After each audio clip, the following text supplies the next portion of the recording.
Una gran multitud se reunió, algunos con lágrimas en los ojos, otros con burla. Si eres el Hijo de Dios, desciende de la cruz, gritaban los fariseos con desdén. Los soldados se mofaban de él, pero Jesús permanecía en silencio. El cielo se oscureció, sus manos estaban clavadas, su carne perforada por los clavos, y gotas de sangre caían al suelo. En medio de ese tormento, Jesús pronunció 7 frases que cambiarían la historia para siempre. Estas son las 7 palabras de Jesús, que podrían ser consideradas como el mayor discurso jamás dado. Comencemos con la primera. Primera palabra: Padre, perdónalos, porque no saben lo que hacen. Para sorpresa de todos, esto fue lo primero que Jesús dijo. Nadie esperaba palabras de perdón en medio de tanto odio y crueldad. Jesús, el Creador y Señor del universo, tenía todo el poder en sus manos para condenar con una sola palabra a quienes lo crucificaban, los líderes judíos, los soldados romanos, la multitud que lo había escupido. Sin embargo, eligió el perdón. Jesús no devolvió mal por mal. La primera palabra de Jesús desde la cruz revela el corazón de su misión, el perdón. En lugar de condenar a sus verdugos, Jesús intercedió por ellos ante el Padre. ¿Te has encontrado en situaciones donde perdonar parecía imposible? ¿Qué te impidió hacerlo? La actitud de perdón de Jesús es un desafío para todos nosotros. Nos invita a evaluar nuestras propias reacciones ante las injusticias. Cuando alguien te hiere, la reacción natural es buscar venganza o guardar rencor. Sin embargo, Jesús nos muestra un camino diferente. Imagina que llevas una pesada mochila llena de piedras, cada una representando una ofensa o un dolor del pasado. Cada paso se vuelve más difícil, el peso te agobia. Ahora imagina dejar caer esa mochila. Te sentirías ligero, libre. Así es el perdón, nos libera del peso del pasado y nos permite avanzar con mayor ligereza y paz. Mateo nos dice: no resistáis al malvado. A quien te golpee en la mejilla derecha, ofrécele también la otra, y al que quiera demandarte y quitarte tu túnica, déjale también tu manto. Quien no perdona enferma física y espiritualmente. Quien no perdona no tiene paz ni descanso para el alma. Quien no perdona amarga el corazón, implosiona, se autodestruye. El perdón es la limpieza del alma, el saneamiento de la mente, la cura de los recuerdos amargos. Quien no perdona queda prisionero de su resentimiento. Si albergas rencor en el corazón hacia alguien, esa persona te mantendrá cautivo del odio y acabarás conviviendo a diario con ella. Jesús enseñó que el mal no viene de fuera, sino de dentro de los humanos. El mal brota de nuestro corazón. Todos somos malhechores, porque de adentro del corazón humano salen los malos pensamientos, la inmoralidad sexual, los robos, los homicidios, los adulterios. Todos estos males vienen de adentro y contaminan a la persona. Con esto, Jesús refuta la idea de que la persona es producto del medio en el que nació y creció. La maldad es inherente al ser humano. El mal no está en el entorno, sino en el corazón, y el perdón es la única forma de dar tiempo al mal que brota en nosotros para convertirlo en santidad. Por esto es necesario el perdón incondicional. El perdón es lo único que da tiempo y espacio para la transformación de los humanos, quienes llevan la maldad dentro. Nunca debemos negar el perdón a quienes nos ofenden, pues el perdón que recibimos de Dios es siempre superior al que podemos ofrecer. Si no tuviéramos el perdón de Dios, no tendríamos la oportunidad de transformarnos en vida. En palabras de Mateo: porque si perdonáis a los hombres sus ofensas, os perdonará también a vosotros vuestro Padre Celestial, pero si no perdonáis a los hombres, tampoco vuestro Padre perdonará vuestras ofensas. Ahora veamos la segunda palabra de Jesús en la cruz: en verdad te digo, hoy estarás conmigo en el paraíso. Jesús, el Hijo de Dios, colgaba entre 2 ladrones. No eran simplemente ladronzuelos, ambos practicaban el asalto descaradamente y a mano armada. Eran criminales que mataban por robar, despreciaban la vida tanto como la propiedad ajena. Estos hombres vivieron causando dolor a otros, su existencia fue un tormento para quienes los rodeaban. La cruz de Jesús estaba en el centro porque fue considerado el más grande de los criminales. Fue condenado por el crimen de blasfemia contra Dios y sedición contra César. Los gritos de burla y desprecio resonaban alrededor. El ladrón a su izquierda, lleno de amargura, dijo, si eres el Cristo, sálvate a ti mismo y a nosotros. Pero el ladrón a su derecha, con voz temblorosa, respondió al otro ladrón, ¿no temes a Dios, ni siquiera estando bajo el mismo castigo? Nosotros estamos aquí por nuestros hechos, pero este hombre no ha hecho nada malo. Girando su rostro hacia Jesús, susurró con esperanza, Jesús, acuérdate de mí cuando vengas en tu reino. Y fue en este momento cuando Jesús pronunció, en verdad te digo, hoy estarás conmigo en el paraíso. El ladrón, un hombre que había vivido una vida de pecado, ahora tenía una promesa de salvación. No importa cuán lejos nos hayamos desviado, la gracia de Dios siempre está disponible. Jesús no dijo algún día estarás conmigo, sino hoy estarás conmigo en el paraíso. Este ladrón anónimo vio de primera mano el desprecio que todos dirigían hacia Jesús. Escuchó, tal vez más claramente que nadie, las primeras palabras de Jesús en la cruz y vio su actitud de no lanzar insultos a sus verdugos, sino de pedirles perdón al Padre. Segaramente, eso tocó el corazón de este criminal crucificado a la derecha de Jesús. Las palabras de Cristo en favor de sus verdugos y su actitud mansa y sumisa hacia el Padre suavizaron el espíritu de ese hombre y provocaron un cambio en su pensamiento. No hay casos perdidos para Jesús. No hay vida irreparable para el Hijo de Dios. No hay situación sin remedio cuando se recurre al Salvador. El ladrón crucificado a la derecha de Jesús reconoció su pecado y lo confesó, reconoció que solo Jesús salva y clamó a él. Encontró perdón en su última hora y recibió la garantía del cielo en los últimos momentos de su vida. En su impiedad, estos ladrones representan a toda la humanidad. Diferimos unos de otros en grado, pero no en naturaleza. El pecado nos ha afectado a todos, sin excepción. Todos los seres humanos estamos sometidos al pecado, aplastados bajo su peso, esclavizados por su tiranía, dominados por sus cadenas y condenados a muerte como consecuencia de él. Pablo escribe, como está escrito, no hay justo, ni uno solo, no hay quien entienda, no hay quien busque a Dios. Todos se han desviado, a una se han vuelto inútiles, no hay quien haga lo bueno, ni uno solo. ¿Te has cuestionado si tus errores te han separado irremediablemente de la salvación? El ladrón en la cruz te recuerda que nunca es demasiado tarde para volverte a Dios.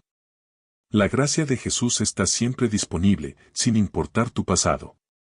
Tercera palabra, mujer, ahí tienes a tu hijo, luego dijo al discípulo, ahí tienes a tu madre. En medio de su agonía, Jesús miró a su madre, María, y al discípulo a quien él amaba, Juan. En un giro inesperado, Jesús, consciente de que su muerte estaba cerca, se preocupó por los suyos y pronunció palabras que resonarían a lo largo de los siglos. Con voz débil pero clara, le dijo a María, mujer, he ahí tu hijo, y luego, mirando a Juan, añadió, he ahí tu madre. Consciente de su muerte inminente, Jesús se aseguró de que su madre no quedara desamparada. Es probable que José de Nazaret, el padre terrenal de Jesús, ya hubiera fallecido para ese entonces, lo que dejaba a María viuda y sin protección física. Imagina un jardín donde cada planta depende de las otras para crecer fuerte, cada planta da sombra, nutrientes y apoyo a sus vecinas. Así es nuestra vida espiritual, nos sostenemos unos a otros, encontrando fuerza y consuelo en nuestra comunidad de fe. Jesús fue crucificado a las 9 de la mañana y desde entonces hasta el mediodía estuvo bajo la luz del sol. Durante ese tiempo, pronunció las 3 primeras palabras desde la cruz. Al mediodía, una oscuridad sobrenatural cubrió la tierra, una oscuridad enviada desde los cielos que duró 3 horas. Alrededor de las 3 de la tarde, cuando las tinieblas comenzaron a disiparse, Jesús pronunció la cuarta palabra, un grito de desamparo. Cuarta palabra, Dios mío, ¿por qué me has abandonado? Un silencio sepulcral envolvía el Gólgota, interrumpido solo por los susurros y murmullos de la multitud. Habían transcurrido 3 horas de oscuridad total sobre la tierra. En toda la Biblia, las tinieblas se presentan en contraposición a la luz y están asociadas con el mundo, la muerte, el pecado y el juicio. El mundo está en tinieblas porque el enemigo ha cegado el entendimiento de los incrédulos. Cuando Jesús fue arrestado, les dijo a los principales sacerdotes y ancianos que habían venido a capturarlo: diariamente estuve con vosotros en el templo, y no pusisteis vuestras manos sobre mí, pero esta es vuestra hora, el poder de las tinieblas. Además de representar el poder del mal, las tinieblas también indican, según las Escrituras, el destino de aquellos que practican el mal, de Satanás, de sus ángeles, y de todos aquellos que rechazan la salvación que Jesús ofrece. En sus parábolas, Jesús habló de siervos malvados que eran arrojados a las tinieblas, donde habría llanto y crujir de dientes. En la parábola de la puerta estrecha, Jesús exhorta a sus oyentes a esforzarse por entrar por la puerta estrecha, pues una vez que el dueño de la casa haya cerrado la puerta, quienes queden afuera no tendrán otra oportunidad. Pero durante las tinieblas, Jesús permaneció en silencio. Jesús fue el Cordero perfecto, tal como había predicho el profeta Isaías, como cordero que es llevado al matadero, y como oveja que ante sus esquiladores permanece muda, no abrió su boca. ¿Te has sentido alguna vez completamente solo, abandonado por todos, incluso por Dios? Jesús conoció esa desesperación. Un soldado romano, sorprendido por el grito de Jesús, murmuró: ¿qué clase de hombre es este que clama a Dios en su agonía? Pero en realidad, estas palabras no eran un grito de duda, sino una cita deliberada del Salmo 22, mostrando que incluso en su momento más oscuro, Jesús se aferraba a las Escrituras. En el Salmo 22, leemos: Dios mío, ¿por qué me has desamparado? ¿Por qué estás tan lejos de mi salvación y de las palabras de mi clamor? Incluso en su dolor, Jesús se dirigió a Dios como Dios mío, enseñándonos a mantener nuestra fe y a aferrarnos a Dios, incluso cuando no entendemos nuestros sufrimientos. Pero Dios no abandonó a Jesús para siempre, al tercer día, lo resucitó. De igual manera, nuestras pruebas y sufrimientos no son el final de la historia. En Cristo, tenemos la esperanza de la resurrección y la vida eterna. Su grito de desamparo nos asegura que, aunque enfrentemos el valle de sombra de muerte, Él está con nosotros y nos llevará a la luz. En la vida, nos enfrentamos a situaciones que nos dejan perplejos y llenos de interrogantes. Muchas veces, ante nuestras crisis, nuestros valles de dolor, nuestras pérdidas y los reveses que nos golpean, levantamos la vista al cielo y preguntamos: ¿por qué? ¿Por qué estoy enfermo? ¿Por qué perdí mi trabajo? ¿Por qué perdí a mis hijos? ¿Por qué mis amigos se alejaron en mi momento de dolor? La Biblia está llena de testimonios de hombres y mujeres que elevaron al cielo preguntas como estas. No siempre Dios explica las razones por las que sufrimos, no siempre tenemos una percepción clara de los propósitos divinos, y no siempre hay una luz al final del túnel que nos dé una dirección. Hay días en que Dios guarda silencio. Jesús ya había sido abandonado por el pueblo, los líderes, los ladrones, y ahora también su propio Padre guardaba silencio.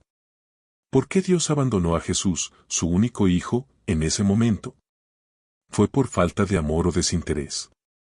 ¿Qué ocurrió para que el Padre, quien había dicho que Jesús era su amado hijo en quien se complacía, ahora lo abandonara? El porqué de Jesús tenía una respuesta profética, pero en ese momento no era evidente. El siervo sufriente, profetizado por Isaías, ve el fruto del penoso trabajo de su alma y queda satisfecho. Después de su sufrimiento, verá la luz y quedará satisfecho. Por su conocimiento, mi siervo justo justificará a muchos y cargará con las iniquidades de ellos. Cuando atravesamos el valle del dolor, debemos mirar hacia la majestad de Dios y no hacia la profundidad de nuestras heridas. Si nos fijamos en nosotros mismos, entraremos en pánico; si miramos hacia Dios, sentiremos paz en el valle. Ahora, veamos la quinta palabra de Jesús en la cruz: tengo sed. La crucifixión era la forma más horrenda de pena de muerte. Después de ser torturado, el condenado era clavado en la cruz, expuesto al calor del día.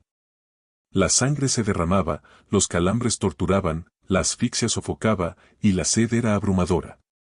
El Salmo 22 lo había predicho: mi fuerza se ha secado como un tiesto, y mi lengua se pega a mi paladar. Un soldado empapó una esponja en vinagre y la acercó a los labios de Jesús. Fue un acto cruel, aparentemente insignificante, pero cargado de simbolismo. En ese instante, todo cobró sentido. Jesús no solo estaba muriendo, sino que también cumplió una segunda profecía. En el Salmo 69 está escrito, me pusieron hiel por comida, y en mi sed me dieron a beber vinagre. El cumplimiento de las profecías nos muestra que Dios tiene un plan y un propósito, incluso en los momentos más oscuros. Cada detalle de la crucifixión de Jesús estaba predicho, y cada uno se cumplió con precisión. Esto nos da la confianza de que Dios está en control, incluso cuando todo parece perdido. Puedes confiar en que Dios está trabajando en tu vida, incluso cuando no puedes ver el final del camino. Sexta palabra, consumado es. No fue un susurro ni un lamento, fue un grito de victoria. Para el creyente, consumado es no es solo una declaración de Jesús, es una promesa, una garantía. Imagina a un hombre atrapado en una prisión oscura, con cadenas pesadas. Lucha, intenta liberarse, pero es inútil. Entonces escucha un grito, consumado es. Las cadenas se rompen, la puerta se abre, y está libre. Así es para nosotros, la obra de Jesús nos libera del pecado y nos abre las puertas del cielo. ¿Cómo puedo pagarte?, podríamos preguntar. No puedes, respondería Jesús. Ya lo he pagado todo. Nuestra respuesta debe ser vivir en gratitud, seguir sus pasos y amar como Él nos amó. La salvación es una obra consumada. No es un camino que forjamos desde la tierra hasta el cielo, sino que es el camino que Dios abrió desde el cielo hasta la tierra. La salvación fue una tarea que el Padre encargó al Hijo, quien vino y la completó. Tenemos salvación gracias a la completa obediencia de Jesús y a su sacrificio vicario en la cruz. Él exclamó, todo está consumado. No hay nada más que debamos hacer. Jesús se sometió totalmente a la voluntad del Padre, aceptando la muerte para eliminar la maldición, cumplir la sentencia dictada contra su pueblo y redimirlo.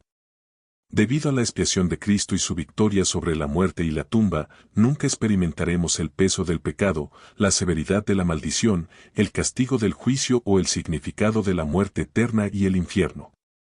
Hemos sido absueltos y liberados gracias a Jesús, nuestro sumo sacerdote. La salvación no se consigue por obras, ni es un mérito humano, es un regalo de la gracia divina. No se obtiene como recompensa, sino que se recibe como un regalo. No es lo que hacemos para Dios, sino lo que Él ha hecho por nosotros.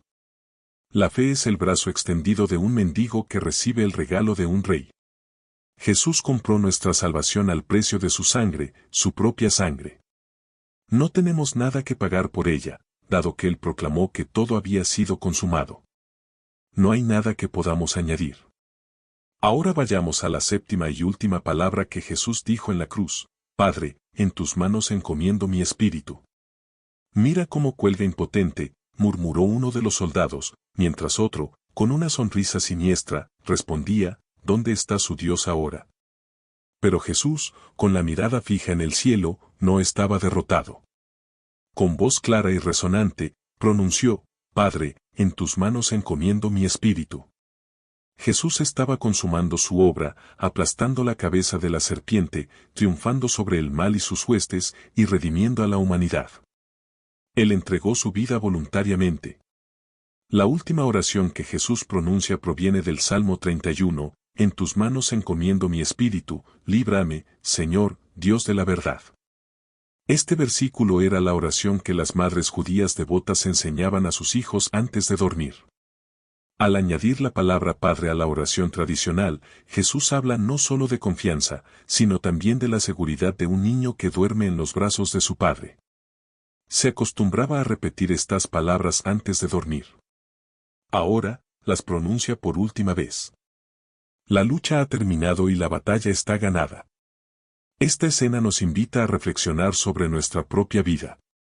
¿Estamos dispuestos a entregar todo en manos de Dios, confiando en que Él tiene el control? Jesús nos enseñó que la verdadera fuerza no reside en evitar el sufrimiento, sino en enfrentar la adversidad con fe. Su entrega final fue un acto de rendición total y confianza absoluta. Él no dejó que la muerte lo dominara, sino que dominó la muerte a través de su fe en el Padre. Y de nuevo, en esta séptima palabra, se cumplió una profecía. Según el calendario judío, los días comienzan al atardecer. Ya eran las 3 de la tarde, y era necesario sepultar a los crucificados antes de que terminara el viernes. La práctica romana era dejar en la cruz a hombres y mujeres crucificados hasta que murieran, lo que podría tomar días. Posteriormente, dejaban los cuerpos en la cruz para que fueran devorados por los buitres. Si había alguna razón para acelerar la muerte de los condenados, los soldados rompían las piernas de las víctimas con un mazo de hierro. Además del choque y la pérdida adicional de sangre, este acto impedía que las víctimas sostuvieran el peso de su cuerpo sobre las piernas. La fuerza en los brazos, por lo tanto, se volvía insuficiente y la consecuencia era la asfixia.